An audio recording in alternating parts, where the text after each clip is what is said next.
Jesu. Amen. Unkosinathi kaMshengu usikisiwe othandwayo kakhulu uNkulunkulu. Ngiyafuna ukubingelela impondo kodwa ngiyafuna ukubingelela abafundisi bonke okukhethekile John sebingelela mfowethu bazalwane bami bonke ngibingelela ngoba indodana yami lena. Hallelujah. Amen. Manje siyabonga. It's been very hospitable bazalwane bami. Ngiyabonga ngiphatheke kahle. Siyamhlonipha nozizi engekho. Amen. Akusinto encane ukuthi ubizwe okwesibili endaweni. Amen. Especially if ushumayela ngendlela engishumayela ngayo. Ukancane kulesi insuku ukuthi ubizwe. Amen. I think for the most part ushumayela kwami is very kuthiwa ngiharsh sure, kuthiwa ngi-straight, kuthiwa ngishumayela ungcwele kakhulu. Amen. So kancane ukuthi ubizwe kaningi because i-message yami is mostly corrective. Amen. Kodwa ke namhlanje ngiyathembisa ukuthi ngizomotivate yona. Hallelujah. Amen. I want us to quickly go to the word. Umfundisi uMbebe ngekho nomama siyamhlonipha. Amen. I want us to quickly go to the word. Sizobheka Ephesians chapter number 4. I feel like Ephesians incwadi yethu ekhona. Last year besiku Ephesians chapter number 6 namhlanje siku Ephesians chapter number 4. We're looking at verse 11 and verse 12. Ephesians chapter number 4. We're going to be looking at verse 11 and verse 12. And he gave some to be apostles, and he gave some to be prophets, and he gave some to be evangelists, and he gave some to be shepherds or pastors, and he gave some to be teachers. Verse 12. To equip the saints for the work of ministry, for the edification of the body of Christ. The last scripture sisosifunda would be Matthew chapter number 9. Verse number 37. Amen. Then he said to his disciples, the harvest is plentiful, but the laborers are few. God is looking for laborers. Amen. God is looking for laborers. God bless our food before we eat. Amen. Emaushe umsebenzi yonke imihla siselana.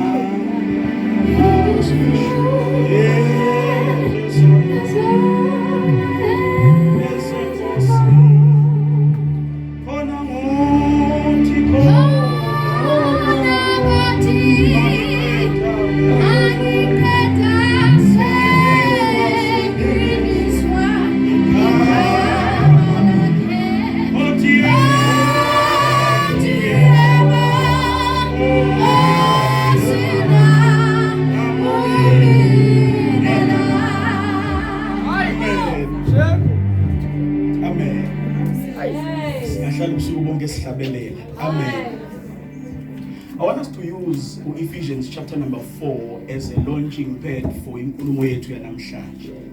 I've given topic angathi ambalwa weJonathan. Angazi bangithemba ngani kodwa ke umfundisi uDlephu unginikeze ukuba ngikhulume nge-church ethics, wanginikeza ukuba ngikhulume nge-evangelism, waphinde wanginikeza ukuba ngikhulume nge-discipleship. So ngikhethile ke namhlanje ukuthi ngizocover i-discipleship. Amen. Ngifuna siphume mhlambe sibonisene sazwana ngayo le topic eyodwa okunye soqedela next year. Amen. Last sifunda khona Paul is writing to the Ephesian church and he's teaching them about the ascension of Christ. Because verse 8 uthi when he ascended kuluma ngoKristu he led captivity captive and he gave gifts to men. Ebese verse 11 athi he gave some to be apostles. So Paul is capturing a reality that can be found in the ascension of Christ, which is that he gave gifts to men. These are different than the gifts of the Spirit. The gifts of the Spirit is that of prophecy, that of faith, working of miracles, the word of knowledge, the word of wisdom. These are things that you do.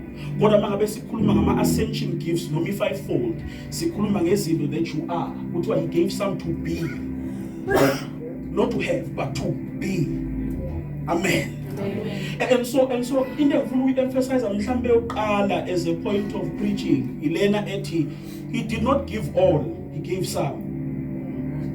Akanikezanga wonke umuntu, wanikeza abathile. I feel that is important to highlight in a generation yabantu who all want to be apostles. Angibe siyaxoxa. Yes, in a generation of people who all want to be prophets and evangelists and teachers and pastors. La sifunda khona uthi he gave some, not all. And the reason for that, bazalwane bami, is that we are not all called to serve uNkulunkulu in the church. Amen. We are not all called, ngizweni, ningayizwa lento engayisho. Sonke sibizelwe ukuwina imphefumulo. Sonke sibizelwe to advance the kingdom. Sonke sibizelwe to raise the banner of the kingdom endaweni la sikhona, but asibizelwanga sonke ukuba sizosebenza la ebandleni. Yes. Why is it important ukuthi ngiqale la is because anytime sikhuluma ngeministry, many of us think about ukusebenza esontweni. Khuluma iqiniso ngoba nawe njalo uma uzoyela igama elithi ministry ucabanga ubufundisi, ucabanga ukuhlabelela. Yes. And that is a product of bad teaching that has limited the scope of ministry to the church. Ukuthi ukuze usetshenziswe uNkulunkulu fanele kusebenzise in the confines of the church. Amen. And iqiniso lokuthi inenzeke ngenxa lokhu ukuthi kufundiswe lento ukuthi uNkulunkulu usebenzisa abantu esontweni kuphela, into eyenzekile is that abantu abaningi spend time fighting for positions la. Mina engikhulela eZayoni abantu bebaze bethakathelane izikhundla la. Because the only ministry they were taught is ministry in the church. And iqiniso lokuthi they left the world unoccupied. Kanti yilo Jesu othe occupy until I come. So there are so many spaces in the world that are left unoccupied because abazalwane bebanga ukuzosebenza esontweni. He did not give all, he gave some.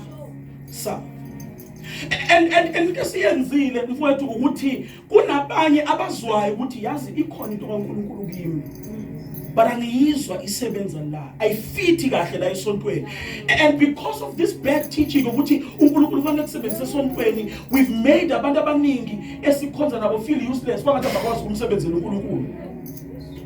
Yes, many of our creatives, many of our fashion designers, many of our filmmakers, bathathwe yizwe because they did not find any space la ngoba kuthiwa uNkulunkulu ebeke into kuwe fanele isebenze la. Yes. Abanye ningizwe kahle angini yabona abanye sibagaxa okhona sabanikeza amathathu ukuthi babe abafundisi kahle hle behamela bemfundisi. Namba akanayo lenhliziyo yabantu. Akanayo lenhliziyo yabantu. Omunye nje ukuthole igama lokuba umprofeti ngoba ushade umpostoli. Uyayibona lento lekwangathi ucubo is sexually transmitted. Amen. Ngoba he did not give all, he gave. Awuyitholi ngokushada. Hey Paul. No, awuyitholi ngokushada. Awuyitholi ngokuzalelwa emndenini umfundisi. No. It's either uyinikiwe noma uyinikwanga. Either unayo noma unayo. We've platformed abantu abangenayo into yokumadala. Yes. Sikulamanyana esibuwe ngenxa ukuthi siplatform abantu engafanelanga ngabe bamila. Awukhulume ngoba vele sengilapha. The standard of consecrating abantu into offices has been lowered to attendance. Uthi umuntu mangabe attenda kahle wangathi singamnikeza office. Ukuthi engashiyi ibandla. The standard has been lowered ukuthi umuntu mangabe ne voice yokushumayela simnikeza ioffice. Useyapostola manje. Useya prophet manje. There's no apostolic fruit anywhere. Apostle wabezizwe. Yes, prophet to the nations. Akakwazi ngisho nokudisela ikhanda empukaneni kodwa umprophet ebandleni.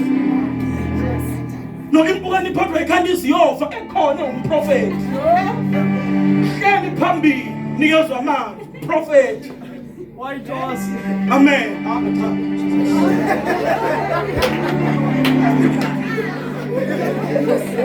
amen ngikhuluma ngodaba bazalwane bami amen but we have lowered the standard so we don't even care if someone is saved. Okay. Look, the entry level to ministry these days is not even if you are saved. That's true. No, if you are gifted, so seventh. Because our goal is not to minister. Ministry is service. Our goal is to grow churches. Our goal is to pack halls. Our goal is to win the man. And so we don't care who we platform as long as they can pull crowds. Yeah. No, we don't care who we invite. Yeah. As long as they can pull crowds. Yeah. So we let this go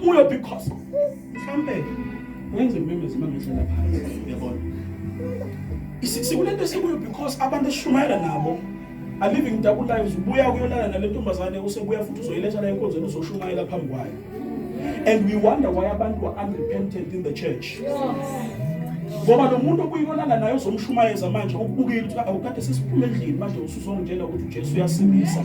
Kanti yini lesikuyo? And so people don't take preachers seriously. They don't take church seriously because of the caliber of people we platform. He did not give all, he gave some. And the reason why he gave some is not all of us were called to stand here. Psalm number 24, uthi ubani onokume endaweni engcwele ebese athi loyo onezandla. So into ezandla ibalekile evangelini lomusa elithi ungenza noma yini uNkulunkulu uya understand into ezandla eclean still important.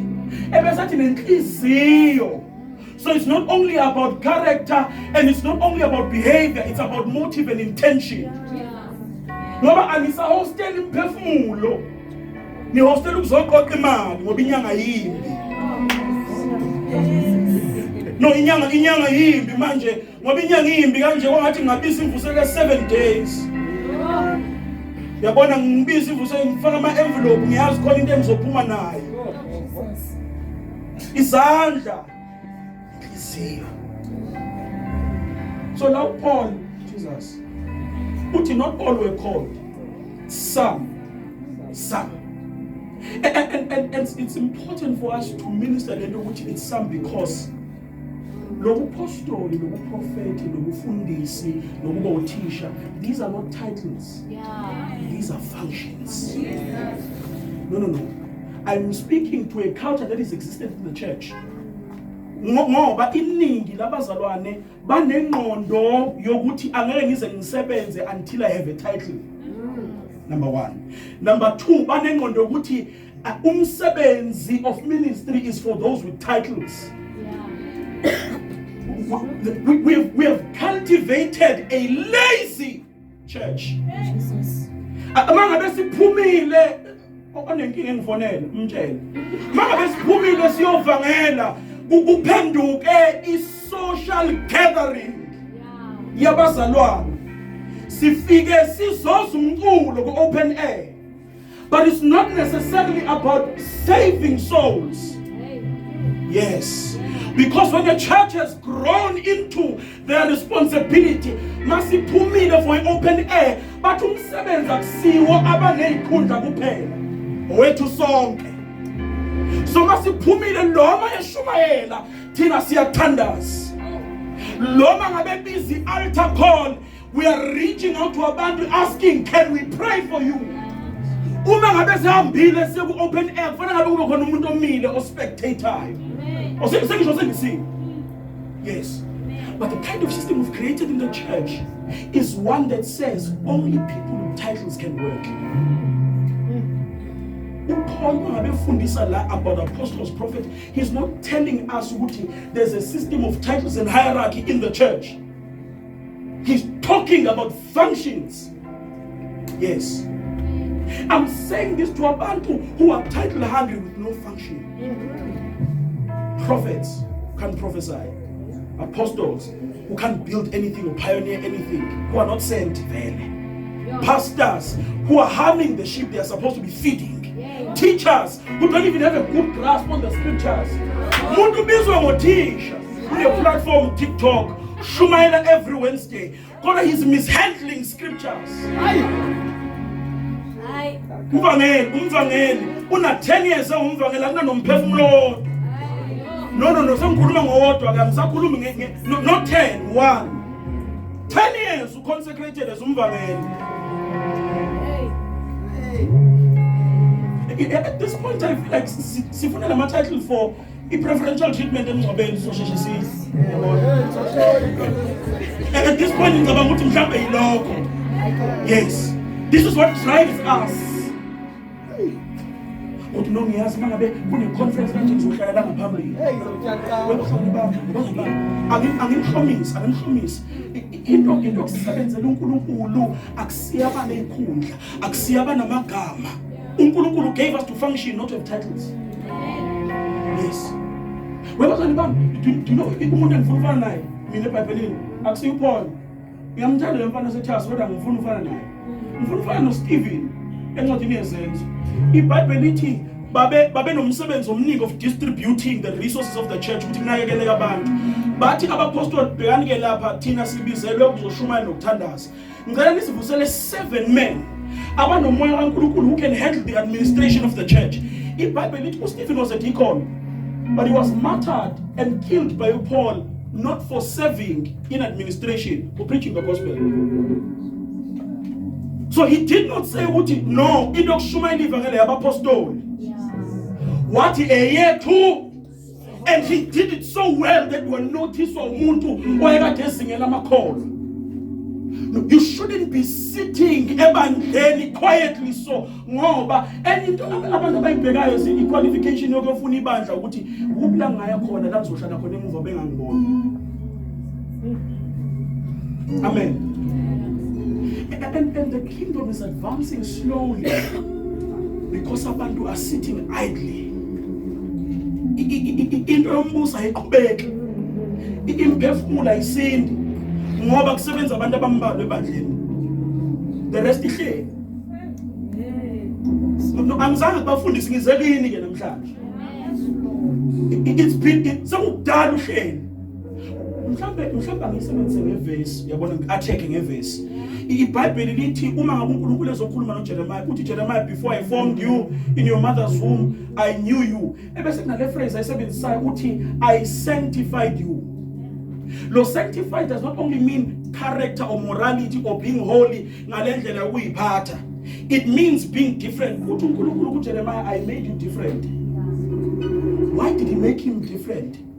Because umuntu ozwa umsheni akusiwo wonke umuntu. What do I mean? Ukhona abantu abangafinyelela umakhabana abangeke baze bafinyelelwe yimi. Lo bangumsindo ke kakhulu lwangimfuni. Ngifuna lo ngathi uphansi. Yabona? uNkulunkulu placed in you those set of desires and lezinto oyithandayo on purpose to align you nabantu abathile that you are supposed to reach with the gospel. Uhleli. See, you said 10 years, there's no fruit. No, see, you said 10 years, you are konza faithfully, God konza wedwa. Uzube nesibindi sokuzofakaza ukuthi hayi mina bazalwane yimi ngedwa osindisiwe ekhaya. 10 years. 10 years. Yimi ngedwa osindisiwe ekhaya bayangilwa baze bakule ubu bashuma ezini bayangilwa Jesus. Bayangilwa balifuna ivangeli.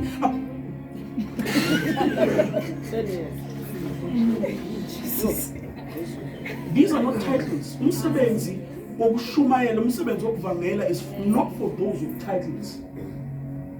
Let me push the envelope kancane. iBhayibheli lasifunde khona lithi the fivefold ministers, the apostles, are there for the equipping of the saints, not for doing ministry, but for the equipping of the saints, so that the saints can do the work of the ministry. Awusho ukuthi umprofeta akabizelwa nguprofeta, ubizelwe ukuzofundisa ibandla ukuze uNkulunkulu. Anga-prophet siyambonga uNkulunkulu ngalokho. Siyalifuna izwi futhi silifuna li-accurate. Amen. Ungazolokhu usifind lapha usibheka ngoFacebook asidlali la. Amen. But the prophet is supposed to cultivate people to a point where they can get to a point bazizwele uNkulunkulu without the prophet. Angisho wena amen. Glory to Jesus. Hallelujah. But what we have today is a system of dependence. Where abazalwane are supposed to be dependent on the prophet for a word. Prophet abe neline yabazalwane enza ama one on one instead of ukuthi abantu bayohlangana one on one noNkulunkulu bane bezohlangana nomprofeti one on one ukuze yena ezohlangana one on one noNkulunkulu ukuze uNkulunkulu ezokhuluma naye ukuze yena ezokhuluma nabo.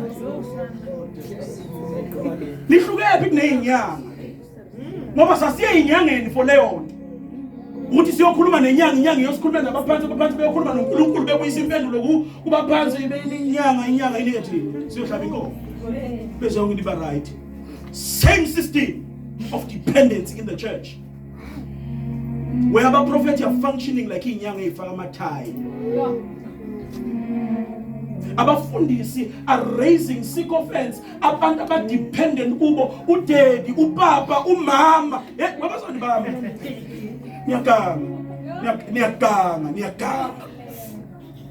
niyaganga abantu do not want to grow spiritually ukuba bezazela uNkulunkulu bafuna ukwazelwa abanye abantu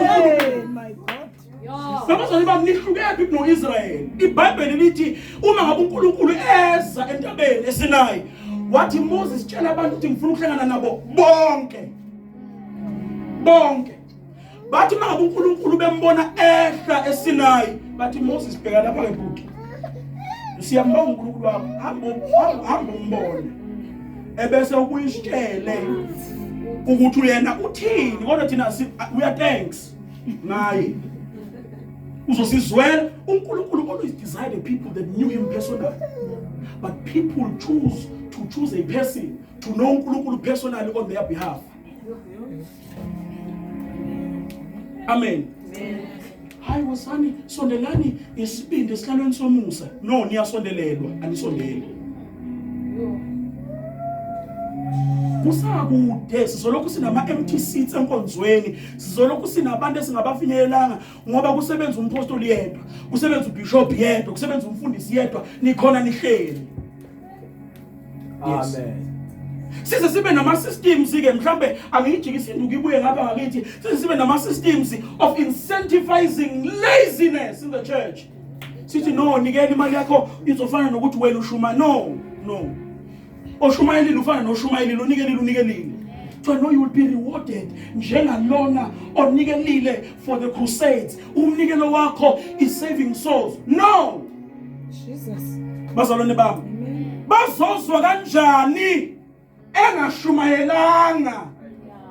Akekho umuntu ozoshunyelwa imali la. Nemali ezoshumayelela umuntu. Siyayidinga imali. Amen. Siyayidinga imali. Ama-envelope bazalwane. Amen. But more than ama-envelope enu sifuna nini uqobo. Amen. Uyazi ukuthi mangabe siku open air sithi nawu Jesu ukhona abazozwa. But there are some people who need a personal touch, who will never respond to now Jesu simemeza. Yes. Wena ke mangabe bizo open air uthi nokuthi igame lami lokuthi love.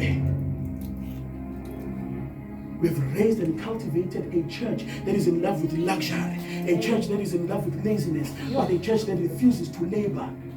The harvest is plentiful, but ushoda ama laborers. God is looking actively for laborers. Abantu abazosebenza. Amen. iBhayibheli ngothi nezenzo ukuthi babe inhliziyo baye inhliziyo enye ebese there's a phrase I like ithi babe nenhliziyo yokusebenza. The same phrase oyibona kuNehemiah, uEzra, ukuthi abantu babe nenhliziyo yokusebenza is the same phrase that made the explosive growth of the book of Acts. Abantu beba nenhliziyo yokusebenza. But today bandla lihleli lonke usebenza abantu abambalwa. These are functions, not titles. You don't need a title You don't need a title. Kahle hle wena ngizoyikhuluma kabi so ngibhekise kuwe yabona. Many people are looking for recognition, relevance. They're looking to fill a hole abangayitholanga ekhaya. So the only place where they can find relevance is the church. So they run for titles ngoba hayi ngoba befuna ukusebenza. They run for titles ngenxa yokuthi bafuna ukuvala lo mgodo ukuthi they were never recognized ekhaya. You need therapy. Not a title.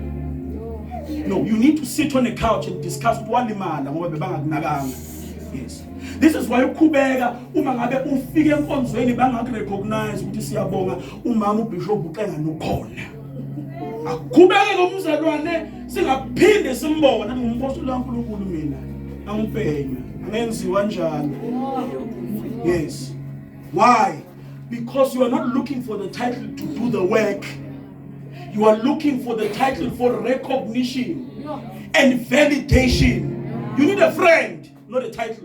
Yes. Mhlawumbe abanye bathi ukushada uzovalidate unkosikazi wakho not ukuthi uzoma la. Because even your preaching is tainted when you are looking for validation ngoba ayuzulushayela lona uzoshumayela lele lishayisa izandla. Yes. Sinenkinga yabantu abashumayela ivangeli lezandla because baxotshelwa ivalidation not ukuzokwenza umsebenzi. Ulo lithini mawushe umsebenzi. Bebazone bami sisebenza sishayelwa izandla, sisebenza singashayelwa izandla, sisebenza imvilophi ikhona, sisebenza imvilophi ingekho ngoba bebazone bami angikhulumele lapha nani ukuthi umuntu oyisisebenzi akabheka ukubhadalwa abantu abasizayo, ubheka ukubhadalwa yilombizile. Bazalwane bami uthi angiphinde umuntu osebenzayo akabheka ukubhadalwa yilabo abasizayo, ubheka ukubhadalwa yilo ombizile. Ayekufike Shoprite ebese ikheshe lithi bhekane ngoba sengushayelele izinto ahla zakho uyacela ukudlala ukwazi ukuphuma la kufanele ungikhokhele benizolwa ethilini because you understand ukuthi umuntu is liable to be paid by their employer. The moment we begin to have a laborer mentality, we understand ukuthi asizukhokhelwa abantu. So ministry is not stifled by abantu. Yes. Kukhona abantu who will not minister until payment is ready. Okay, ngiyeke mhlambe ke bayafuna ukukhokhela kodwa until the payment is satisfactory to them. Ngoba inama level lento le. Kukhona abafuna ipayment. Kodwa kukhona abafuna ipayment on their level. To ikhona grace, glory. Ikhona izwi. And ngizoshumayeza futhi. Kodwa kwangathi manje mangiphuma esimeni saphakathi umuntu ukuthi kimi kwangathi nginikeza i-right. Mangiloku ngithi ngiyaqala esimeni saphakathi athi umuntu kimi kwangathi nginikeza ama bank account details zami ukuthi nifake ngingakafiki. Because you are merchandising. You're not ministering. You're merchandising. Because when you are ministering and serving, you are saying, "Cause you wonder if I live vessel snacks and saying what if I ability, he who does good to the poor is lending to the Lord, and the Lord will repay him." It's not satisfying and you are not getting any return. We are poor, you spend the energy but you're not getting any return. Ukuthi siyobonga ezulwini is not satisfactory to us. Sifuna ukubonga la. Maybe that's the reason why abaningi bangeke baze babonga ezulwini. Mhlamba ngimkhona. Read Matthew chapter number 7. Ngoba ngathi ngiqamba amanga. uJesu uthi anginazi bathi labantu mana kaJesu. Cela ukukhumbuza ngathi uyakhohlwa umsindisi imvana kaNkulunkulu. Thina sakhe bamadimoni egameni lakho. No, they were not pretending. They were genuinely working egameni lakhe and they got results. But uJesu uthi never. You are merchandising. You're not ministering. But abanye we cast out demons. Babe roll, they scream. Grace was flowing like a fountain. Rivers were coming out of my belly. But at the end, I never. Yes, we have a generation like the sons of Eli. Oh, that's me. I feel somebody bring the message of time. Ukuna madoda naka bazone bami iBhayibheli mangabeli ba record ku 1 Samuel chapter number 2 lithi the sons of Eli were corrupt and they knew not the Lord. Ngilinyazwa ukuthi amadoda naka Eli were not normal people, they were priests. Imagine a priest and a mazi. This is why they were comfortable ngokuthatha imnikelo. This is why they were comfortable ngokunana namantombazane altari, because they were ministering for merchandise. Yahluka into yomuntu osebenza ngoba azana noNkulunkulu nomuntu esebenza ngoba efuna ukudla ingane, ngoba ukushumana sekwaba indlela yokudla ingane. No, sisodwa ngithi kuthiwa i-conference yamakhono, i-safe space, imvumeleni ngibe yimi. Mvumeleni ngibe yimi. Yes. Sekwaba indawo yokudla ingane. Yes. Because your standards are low anyway. Ukuthi umuntu awufuna ukumazi nokuthi unjani, ubona nje eshumana ukuthi yazi ukuthi into kaNkulunkulu singayi-power cup hey awukami nge-power cup. Ngoba sizozigeme senishadile ukuthi hayibo into kaNkulunkulu ngiyazivutha. Ngiyazivutha into kaNkulunkulu. Kana lapha endlini ngenye into. Yes. No. Many people are pursuing preaching today. It's the most reliable path. As it descended, they call it nobody's a meaning is so by as would lava conaba descend about reliable about Tanukulu, Abangabatola, Moguban a form of godliness, but denying the power thereof. You have a form, but you don't have fruit. Yes. People who are after titles, these are functions. These are functions. Yes. Gone are the days last I'm not talking about food, I'm talking about none. Yes. Because nimile la ngaphandle nilokhu nitshela abantu ukuthi niyakholwa kodwa abantu bayanazela. And abanazela izolo lenu before Christ, banazela izolo. Yazi nomehluko into ukuthi bakwazela izolo lakho before Christ nokuthi bakwazele izolo sengisho izolo. Yesterday. You know, it passed yesterday. Into mangihamba ukuthi into lo mfana ubukile la ubukile lo mfana lo yilethi into do you see ukuthi sisakude kanjani ukuthi siconquer ama nations, sisakude kanjani ukuthi siwine imphefumulo if labantu abathi into yesterday. No, si konza nani si shumera yini ile babalas. Guys, come on. Umuntu uthi nobe amanzi zolo, be amanzi zolo. Oh. Agase fucking perfume ukuthi kodwa lona. Kodwa hayi man. How can we find a perfume le? Amen. And do you know what we are doing? As much as sinners clubbing the scripture says to follow me as I follow Christ, it's not only active it's active issue because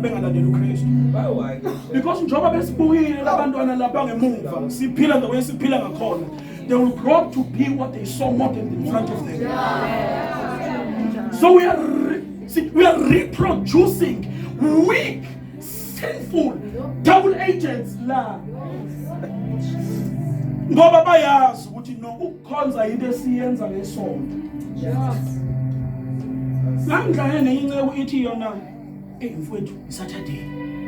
Fanele ngithi ngizama uyiqoqa kusasa ngiyashumayela. No, kusasa ngiyashumayela manje fanele ngizama wenze njani? Okusho ukuthi mangabe seqedile Monday through Friday.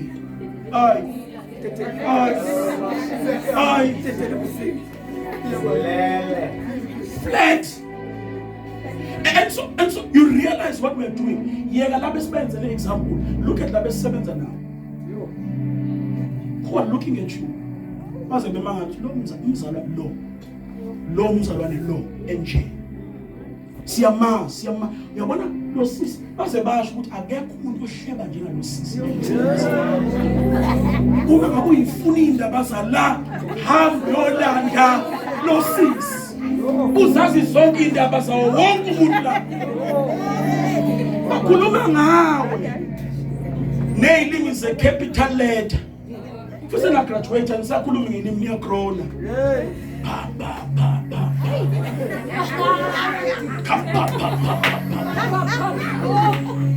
Ukatela ngekubona isibongile.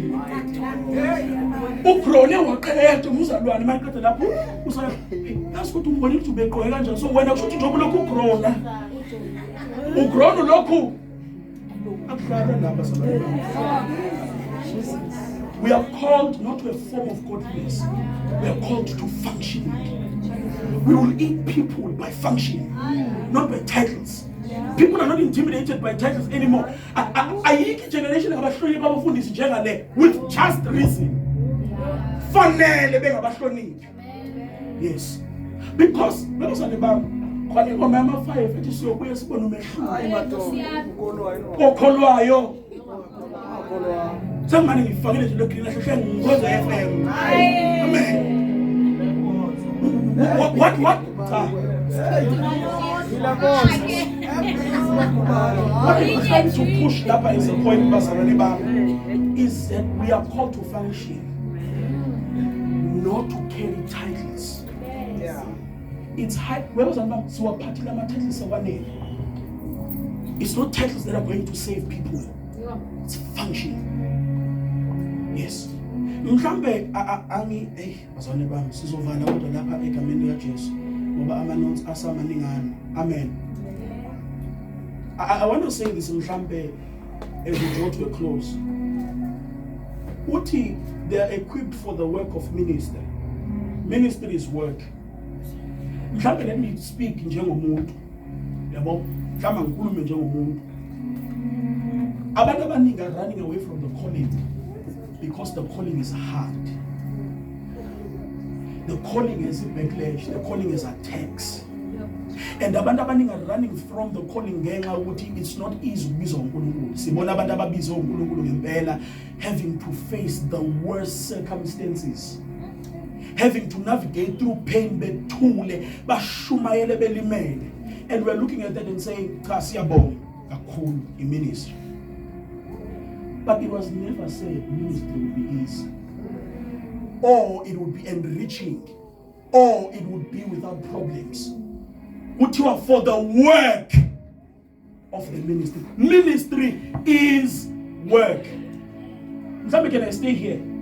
If it is work, it will require discipline. We call it consecration. Amen. Yes. Beyond your feelings, they have as much desire as you have. What a majority is understanding that we are not governed by desires. Yeah. We are governed by the call. Ukuthi mhlambe bese ngathi isikhathi and walk through the book of Ephesians chapter number 4. Uma ngabe ivula uPaul cries aloud uthi walk worthy of the call to which you are called. There is a caliber of work that is expected from umuntu owazi ukubiziwe. Yes. Kunendawo ehambe. Not because it's sinful. Basalwane bami. Sisa i-level yethu isaphansi kakhulu because indawo siyibaleka ngoba sine so. No, uma usu understand to biziwe ngempela, iBhayibheli ithi balekela isono nalokho okubukeka sengathi akusisiso kubukeka sengathi. Because you understand your witness, your credibility is more important than your pleasure. It's work. It requires consecration. It requires you to deny yourself. Yes. Yes. Angkhulume nani ngashadanga. Yefika of late uze ukuthi kodwa ngiyifuna lento engiyifunayo. Kodwa because you understand that you are consecrated unto the Lord. Yes. Ubuka isikhathi angisho lesi esibhalwa lapha ngisho isikhathi lesi esibiological ubona ukuthi kodwa uNkulunkulu uyangibambezela lo baba lo. Uyangibambezela uNkulunkulu fanele bengishadile iminyaka iyahamba. Yes. Because many compromise their consecration ngenxa yokuthi they are cowering and buckling under the pressures of life. Can I show you an example of abantu who remain faithful and consecrated even if uNkulunkulu bengaphenduli, because their service was not predicated on impendulo zikaNkulunkulu? Buke uZachariah noElizabeth. IBhayibheli lithi babekade beserve faithfully, bephila kahle, be-upright before the Lord, but they had not a child. Imagine praying for people and they get their children and you continue. Base baba badala waiting for a child and did not come, but they remained faithful. When we understand that we are called to win souls and to advance the kingdom, whether or not we are fruitful in life, asimukusebenza.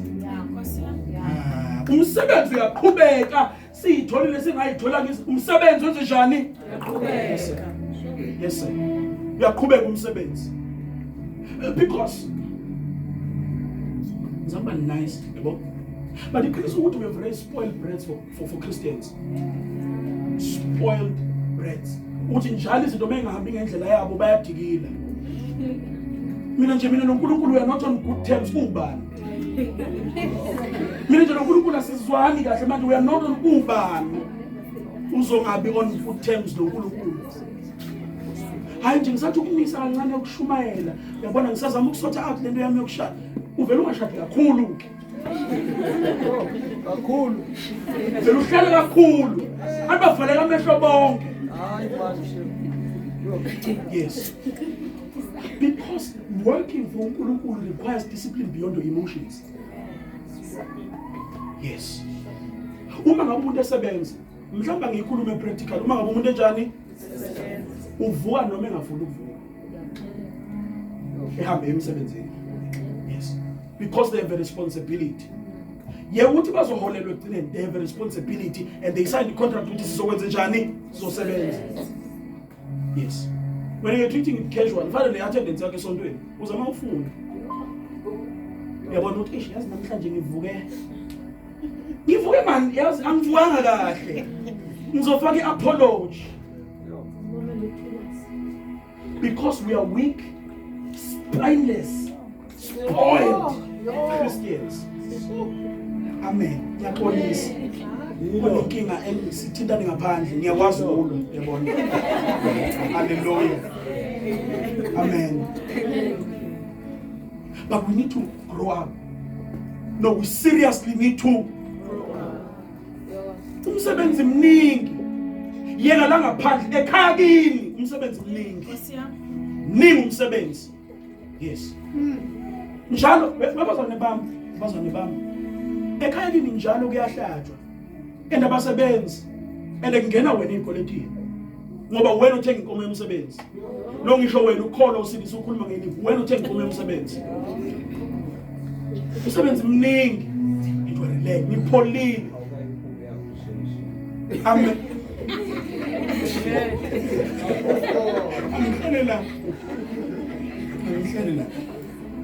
What I'm trying to show you is that umsebenzi ministry is not for pastors.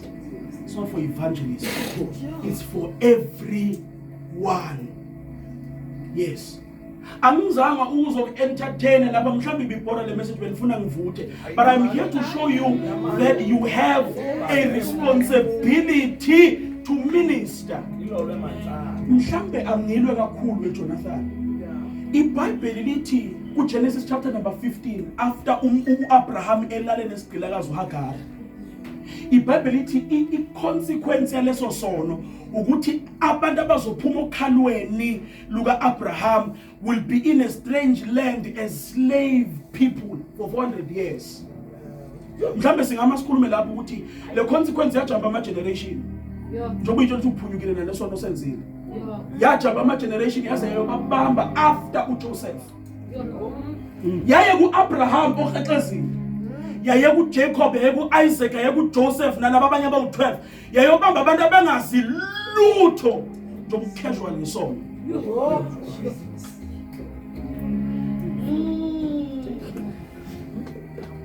I withdraw, ngiyaxolisa. uNkulunkulu uzongibusisa. Uzonenza kahle. Your car is coming. Your house is coming. Take it. Take it. Take it. Because at least they need a response. Lift up your hands right now. I've come as a prophet of God. I'm here to release grace. You want a response. Yabona ngisebenzisa lezi example ngoba ngiyazi ukuthi angiyazaqhubeki. Jesus. Amen. But bukani lapho. IBhayibheli lithi bahlala eGibhithe for 430 years.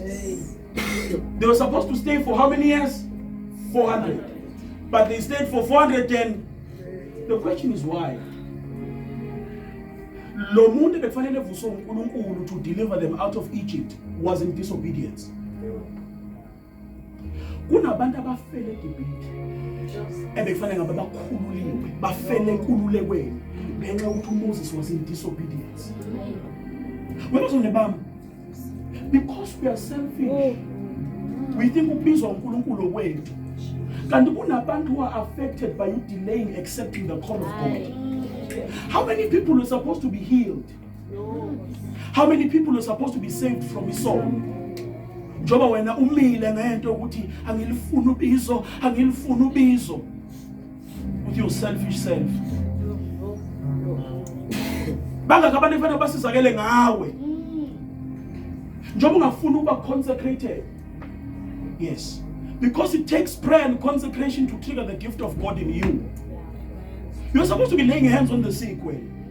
When I keep it demon way, na manje. Find out keep it demon. Find keep it demon go. Uda sick on lab. Because you refuse to be consecrated, usa enjoy impilo esonweni. Uthi Paul kuyoba nini sikhuluma into eyodwa nani. You are supposed to be teachers by now. 5 years in Sindisiwe. We are still circling around the same mountain.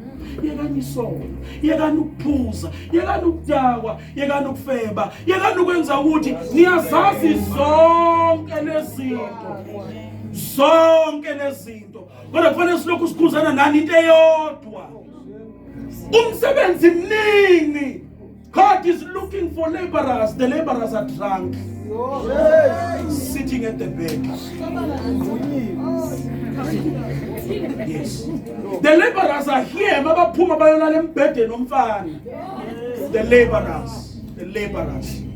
The laborers that God is looking for. Abantu who are going to take their families and take their companies and take all of the places labe khona bahleli emanyane willingly belazi iqiniso. No, yabona nina ngidinga unishumayeza ngithi yekani lokho nalokho niyazi fanele niyekeni nisile. Ningabheki phansi bhekani mina, yabona bhekani mina ke manje niyakhuluma nisile ende ngisho nini. Yes. Ngoba kade nitshelwa into eyodwa over and over. How bazarani ba over and over again. Fanele sokusiphindana nento eyodwa. Uthi umbhalo wamaHebheru, we can't even teach the deep things about Melchizedek because we have to rehearse the same things with you. We should be moving. I was fighting nabantu esondelanga ngonza khona ibazana bami sishumayela imessage okungcwele. We should be talking about the gifts of the Spirit. We should be talking about how to take territories in the marketplace. We should be talking about lessons. We should be progressing. Chapter number 6. Let us move on from the elementary teachings of Christ. Repentance from dead works, baptisms, the laying on of hands, the coming, the resurrection of. Let's say 40.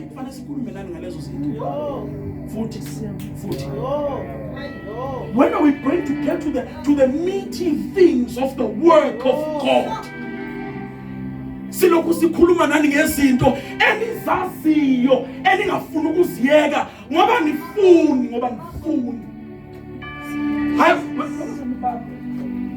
I think let it go there the family anything. We are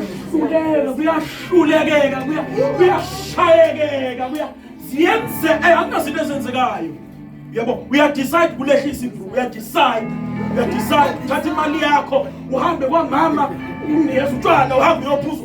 We are decide. Bafana bangilwa neverse lapha esencwadini abaseKorinte besibili elithi umuntu ebuKristu. Lethi uma ithi izwi kusho ukuthi it's a choice. Ungena ngesinqumo not ngomthandazo. Uhlala ngesinqumo not ngomthandazo. Yes. Sishumayela the invitation to come besa asimtshelanga ukuthi you are called to abide. Yes. More than coming to Jesus, you are called to abide. And you do not abide by prayer, you abide by decision. I'm not minimizing the power of prayer. Amandla omthandazo aqinisa amandla athi esinqumo kodwa mangabe ungasenzi isinqumo silokhu silwa nawo ngento eyodwa. Umsebenzi omningi. Umningi umsebenzi. Umningi umsebenzi. Amen. Amen. The harvest is plentiful, but the laborers are few. Can I say this, Mhlambe? It's my parting point. Laborers are not people who are available. Angisho lento icaca. Laborers are not people who are available. Ngoba, if that is the standard of what a laborer is to uNkulunkulu who's going to win souls, if that is the standard of what a laborer is, then fanele ngabizwe lonke sesilidlile manje. With the amount of ministers, akazubani wangiconga seningama minister kanje kodwa sikho nalapho. With the amount of ministers esinawo and the amount of movements esinawo. Noma sisuka la khona hostile ngane. Khona hostile ngane. I-movement after movement after movement. Ayikho into enyakaza endaweni. Sinama movement. Movement. Night of destroying altars. Sitha sikudestroyile wena ngotshwala. Destroy ama-altar. Siwakhahlela. Sitha sikhambe wena. Yes, what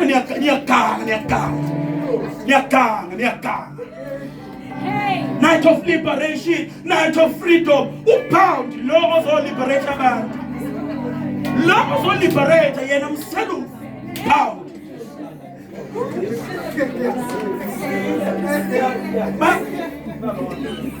Amen. Amen.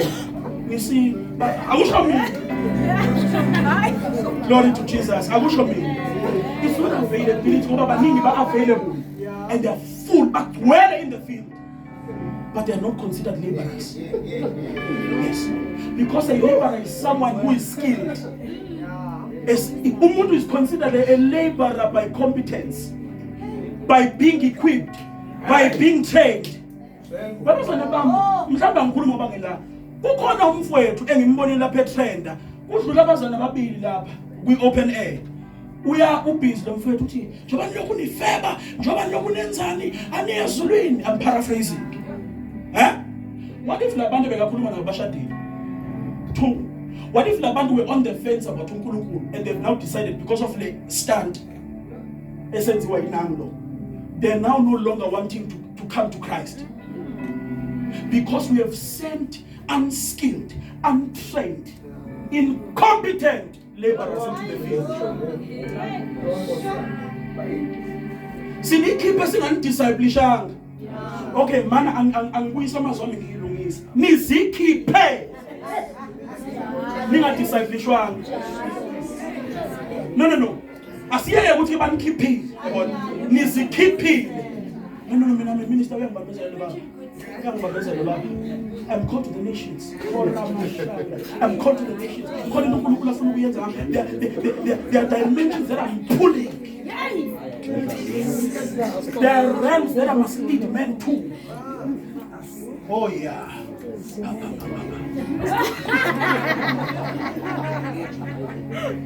And you are never discipled. Mama positive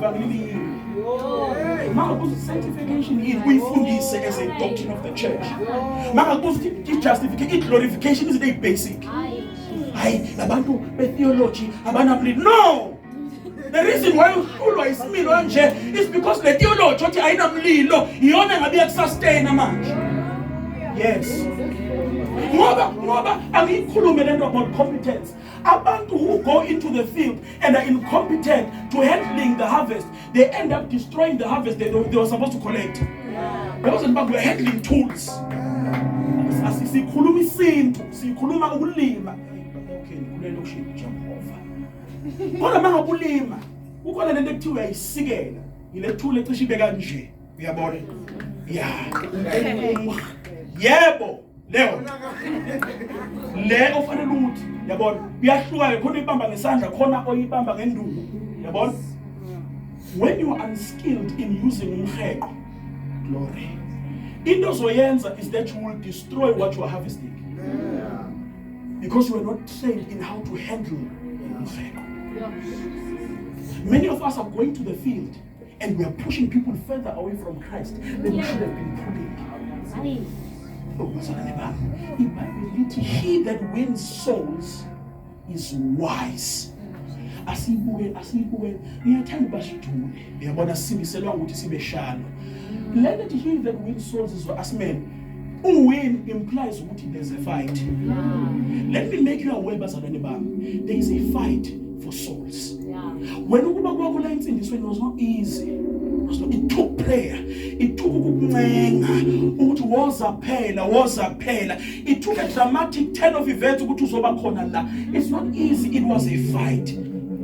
In Bible, he that is going to win the war of souls is wise. Also, wisdom is a necessary component in soul winning. It's not how you say the truth. It's not the truth that you have. It's how you say it. That's wisdom. Akusukuthi uliphethe iqiniso ukuthi ngisezonweni ngisogweni. Iqiniso. Siyakholwa esogweni, siyakholwa ezulwini. Siyakholwa ukuthi umuntu ongamamkelanga uKristu ubheke kubo. Angeke sikuphike lokho, but there's a way to phrase it. Uma bengiqala ngikhuluma kanje bathi uya compromise. Ufuna ugcwalisa ibandla. Ufuna ukushintsha imessage. Webazalwane bami, ngiyakwazi ukuthi kodwa mfowethu ngonile. Ngathi awenzanga kahle la. Nokuthi ngifike ngolanga ngithi bheka la angibhenywe mina. Ngisintsango. Angenziwa njalo. You are saying the same truth, but you are phrasing it different ways. Sibalahlela abantu abaningi. Sibaxoshila abantu abaningi. Because we are not wise. Yes. Abantu abayifuni inyani no bayifuni inyani. Une attitude. No rude, ngisho wabheka iphak beka mina siyakhuluma la. Urude ngisho wena. Abantu abayifuni inyani no abafuna uba rude wakho. Bazalwane bami, iBhayibheli lithi ivangeli liyisikhubekiso, it is a stumbling block. Imagine ivangeli libe isikhubekiso nawe. Ube isikhubekiso, double isikhubekiso. No bazalwane bami, uzwana uJohn. Lo bekashumayela ukuthi abantu abaphenduka ngobuNkosi ususondele. A model, a template for what an evangelist should be. Uthi mangabe kuvela uJesu, uthi I must decrease so that Christ might what? Akusho ukuthi many of you uKristu nimshumayelayo unamandla, inkinga ufihlwe icharacter nepersonality yenu. Ula uKristu ula. Ukhona unamandla, uyasindisa, uyaphilisa, futhi abantu bayamfuna, inkinga bafuni wena. Bangakho abantu abangazange insindisweni ngenxa yokuthi wena obeyisikhubekiso. Bangakho abantu yobaphendulela ngelanga le-judgment ukuthi bajikiswa wose basemnyango bemfuna uJesu. Kodwa bathi mangaka abazalwane banje. Ngiyabonga. He that wins souls is wise. In the war of souls, Satan is doing everything and is employing every tactic in his disposal ukuthi ebawine. Ubanikeza imali, ubanikeza impumelelo, ubanikeza ingane, ubanikeza yonke into abayifunayo ukuthi bagcine bomnyameni. When you are unwilling ukuthi ushintshe nje ipersonality yakho. Uvume umuntu, bezane bami, yazi kunabanye abantu efanele ube isilimo bancenge. Mina ngenza abantu, mina ngazala ngedwa, mina ngilast born, ngazala emshadweni ngizalwa ijaji. Uyabona kusho wena usindisiwe. Kunabantu efanele bancenge. Athi umuntu anginaskate ukuthi ngizokuthengela. Athi umuntu anginamali yokuza ukuthi ngizokugibeza. Ngoba ngisho wena ngekathi usaphuza utshwala wawuyithola indlela yokuthi ufike etshwaleni. Futhi mawungena indlela yokufika etshwaleni babekutholela indlela. How good as an evangelist for darkness? No, we great recruiter. Yabona for abantu aba hey basolane. Ngibona umamkhulu mina. Umamkhulu uyakwazi ukuqoqa ifamily yonke ukuthi yazi ngibe nephupho. Ugogo akajabulile kahle, uyabona. Ngibe nephupho manje kukhona into engahambi kahle, kufanele siyophahla, kufanele siyobuza ukuthi kwenzakalani. Uyakwazi ukubadonsa. Yes, because the nature of darkness is that it employs every tool in its arsenal. Ukugcina abantu benyameni. Wonithi imali yami, leyo mali must be used. Ushimfundisi usebenzile ukhulisa abantu abanzima kakhulu ebandleni lakho. Ushilo wathi mangabe usufika kuKristu, yonke into engeyakho isingaka Kristu by way of lordship. Yes, it is meant to be used for his purpose. Inkinga wena you think that you are a person before you are a purpose. Yes. This is why you uqhuba ubuntu bakho. Yes, before icebo likaNkulunkulu. Kanti iBhayibheli lithini ngoba iBhayibheli lithi uDavide wakhonza icebo likaNkulunkulu esizukulwaneni sakhe. Walala ubuthongo wabona ukubola. When ukhonza wena and uzikhonza faithful. Waye kamadlozi ukuzokhonza wena. No, usengisho waye ukukhonza amadlozi ukuzokhonza wena. Sula uJesu. Because imali yakhe yakho, isikhathi sakhe sakho, umzimba wakho. Yes. Mina nginasikhathi ukuthi ngizolokhu ngiyala eklasini, ngisikhonza eklasini ngethini, ngiyolokhu ngisulana nezitulo. No, uyangazi mina ngisebenza, uyangazi ngidriver. Because that is the reality of the kind of people that we are breeding in the church. Lazy, selfish, self-serving people. God is looking for laborers. He's looking for people who will work tirelessly. Abantu abazone bami abazothi ngemali yami ngizomsebenzela uNkulunkulu ngesikhathi sami ngizomsebenzela uNkulunkulu ngomzimba wami. Bebazone bami uJesu makes a statement. I'm teaching about evangelism. Uthi I must work the works of the one who has called me while it is still day. Bebazone bami give your best days to the Lord. Uthi night is coming when no man may be able to labor. Siyazi insuku lamadola ngeke asavume khona. Wona savuma sebenzela uNkulunkulu. Wona usakwazi ukuvuka ekseni uyome rank uthi nangu uJesu osindisayo.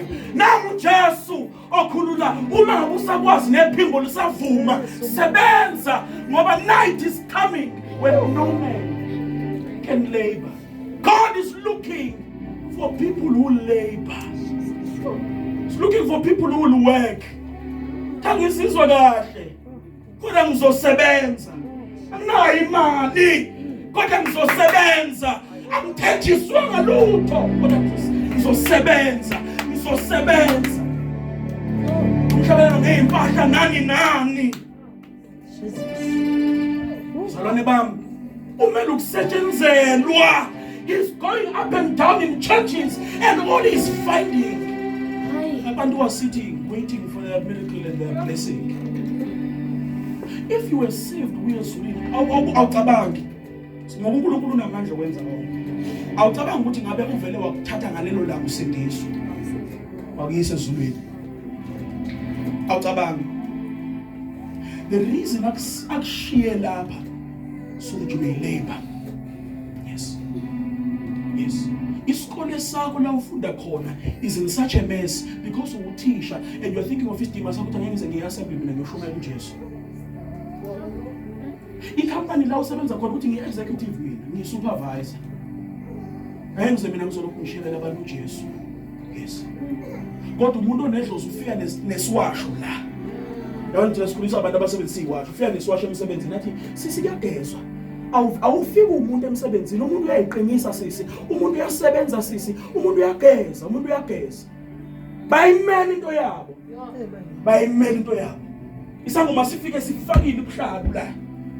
Sithimule kuthiwa no, unedlozi miyekeni unedlozi, unabantu abadala. Wena mafanele uhambe ngeBhayibheli ngaphansi uthi no ngicela ningenzeni isikhwama. Ayikho wrong ngezikhwama zenu. Follow the leadership of the gospel. For it is the power of God unto salvation. Do you not think for a moment which the reason why they are not coming to salvation is because they are many of us who are ashamed. God is looking for shameless laborers who are fully sold out. Whereas on the bank, I'm trying to challenge. iBhayibheli lithi uPeter wamayedwa. No. Ifundeni slow. Wamayedwa on the day of Pentecost. After 3 years of discipleship, and he was filled with the Holy Ghost, washumayela kwasindiswa 3,000. We see the same kind of thing happening in the book of Acts, I think chapter 10, kanje. And multitudes were saved. They even were filled with the Holy Ghost. They even started prophesying. uPeter shumayela. No, asiyeke uPeter. uPhilip wafika eSamaria eyedwa. Abapostoli balandela after.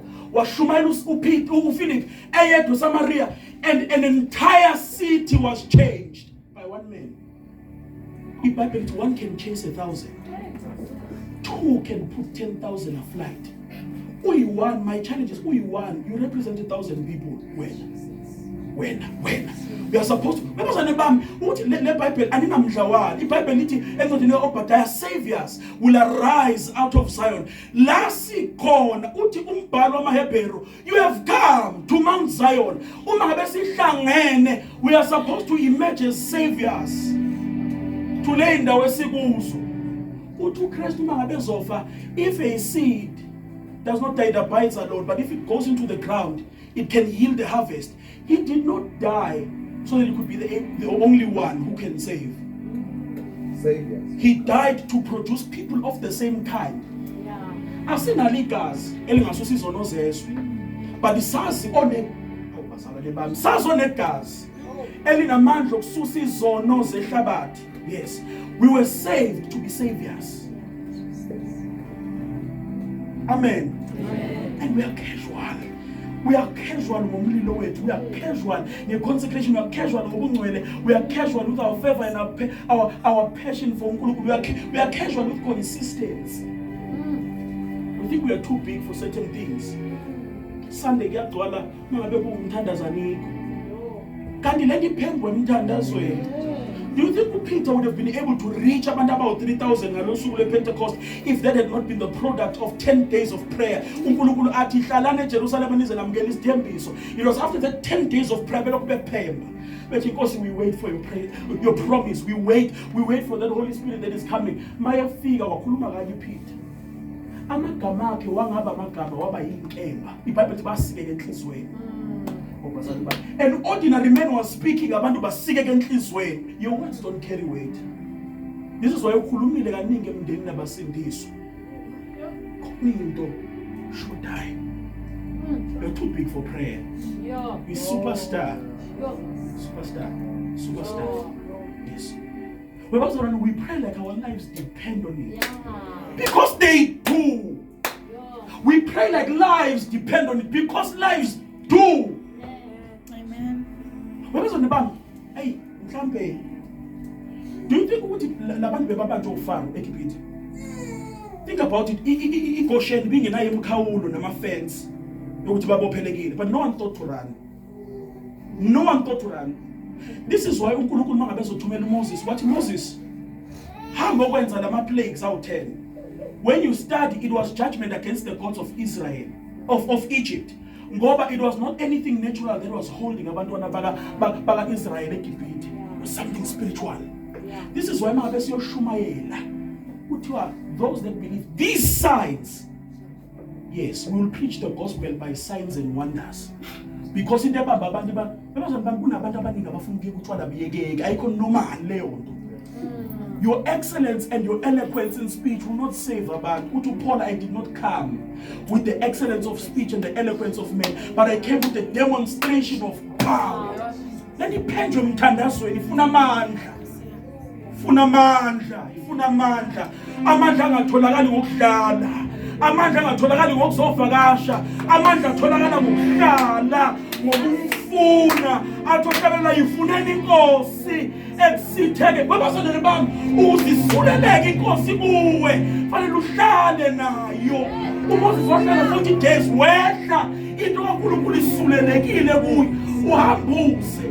manje ukuthi une degree in theology lento ayifuni theology ufuna umuntu osulelwe uNkulunkulu ufuna umuntu osulelwe uNkulunkulu fanele siqhutshwe ukuthi sihleli naye wasisulela singabantu abasulelwe uNkulunkulu bekufuna abantu abasulelwe uNkulunkulu yes ngoba uma ngabe ususulelwe uNkulunkulu awuhlaliseke endlini yes silwane ngoba ngabe kusulela ngakusulela kuphela nenkazi ukusulela ngenhliziyo yakhe izinto eziphula inhliziyo yakhe iphula inhliziyo yakho uthi manje umdlula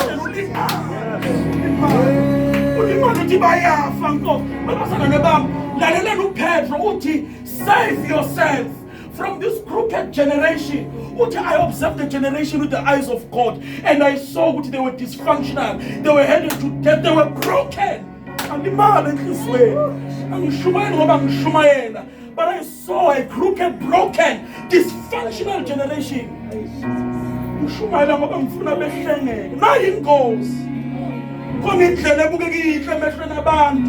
God is better sayukufa angishumayeli ngoba nginamazwi khona into engasulelwa ngayo ngilimele mangibabona bedlidakamizwa ngilimele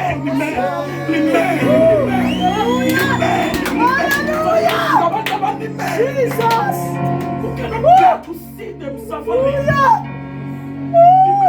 Jesus Imele bayafa sinevakelela ingaga bayafa ngenene namandla bayafa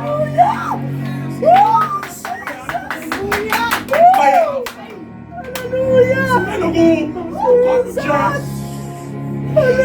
Jesus umusindisane save yourself awunakubhika etshwaleni khona imithombo kodwa nawe amanzi okuphila khona izimo kodwa khona nezisifwa sokuphila save yourself sisukuma sonke sithandaze ukuthi to make a commitment to uNkulunkulu